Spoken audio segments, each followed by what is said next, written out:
Welcome to this video about the Eyeride by Eyelights. Eyeride is a heads-up display add-on for motorcycle, providing a head-up display for GPS and integrating hands-free capability and so on into that HUD. It does this via Android Auto or Apple CarPlay. I backed this project on Kickstarter in January 2020, and it was originally supposed to be delivered around July 2020. Now, of course, 2020 presented us all with a bunch of challenges, and that affected the actual delivery date of the Eyeride by Eyelights, and it arrived on December 31st, so New Year's Eve 2020. I still think that's pretty impressive given what happened in 2020. And there are Kickstarters that I've backed even before this that still have not delivered. For example, the Domio Pro.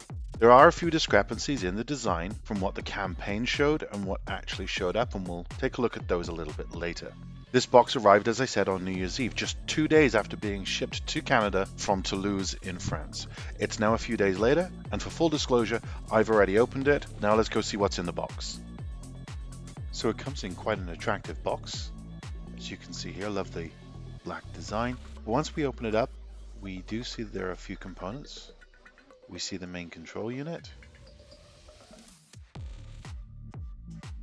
the piece of plastic that fits behind the visor under the helmet lip to secure the optical engine, and with the prism itself that we look through to view the HUD. There are a few other pieces that come with it. A USB-C charging cable, microphone and speakers with a standard audio jack. So that's stereo, so we have 4 connections: ground, speaker left, speaker right, and microphone on there. On the control unit we find 2 connections. One for the speakerphone and microphone.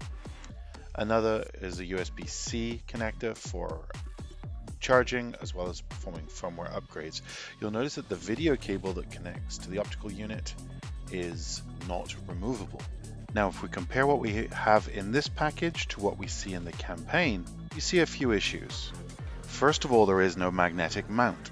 Secondly, there's an audio cable in the campaign photography that is not in the packaging. And thirdly, the USB-C charging cable is of a significantly different size. So now let's connect it to the phone. I'm using Android, but the process will be similar for iOS or iPhone. Make sure both Wi-Fi and Bluetooth are enabled. Then turn on the Eyeride and wait. It can take up to a minute for the pairing prompt to appear, so do be patient. Once you are paired, Android Auto should be appearing in your Eyeride or CarPlay if you're using iOS.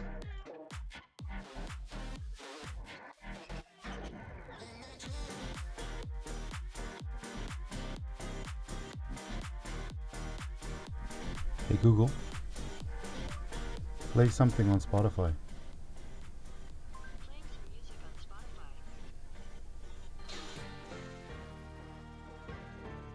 Now it's just a matter of pushing the plastic of the optical engine into the space behind the helmet shell, behind the visor. Now let's talk about some of my initial impressions. It's a universal fit, so the fitting is never perfect and it's never exactly suited to that helmet. But that said, it is a pretty good fit. I adjusted the Eyeride over to its furthest position. There are 8 stops, and then it can be adjusted up and down, as well as some twist. I prefer mine either to the top or the bottom of my field of view. I don't want it in the middle so it obscures my view, but top or bottom works perfectly well for me. The microphone and speakers that come with the product are actually quite good. I recently tested it with my wife, who constantly complains about the quality of my audio when I'm on the motorcycle, and she said it was very clear, but it's not all good. There are some downsides. The control unit is now glued to the side of my helmet, and while I can disconnect the audio jack, I cannot disconnect the video feed.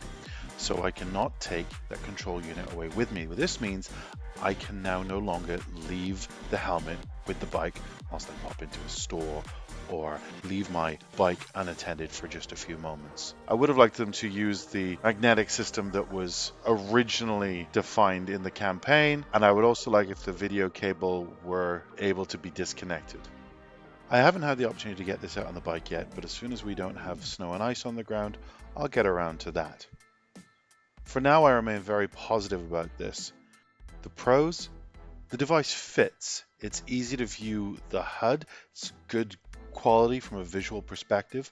It has great adjustability, able to put that HUD right where my eye wants it. And the audio quality is very good from both the speakers and the microphone. Downsides, however, it's not removable and voice control only. I hope you've enjoyed this video, and I'll see you on the next one.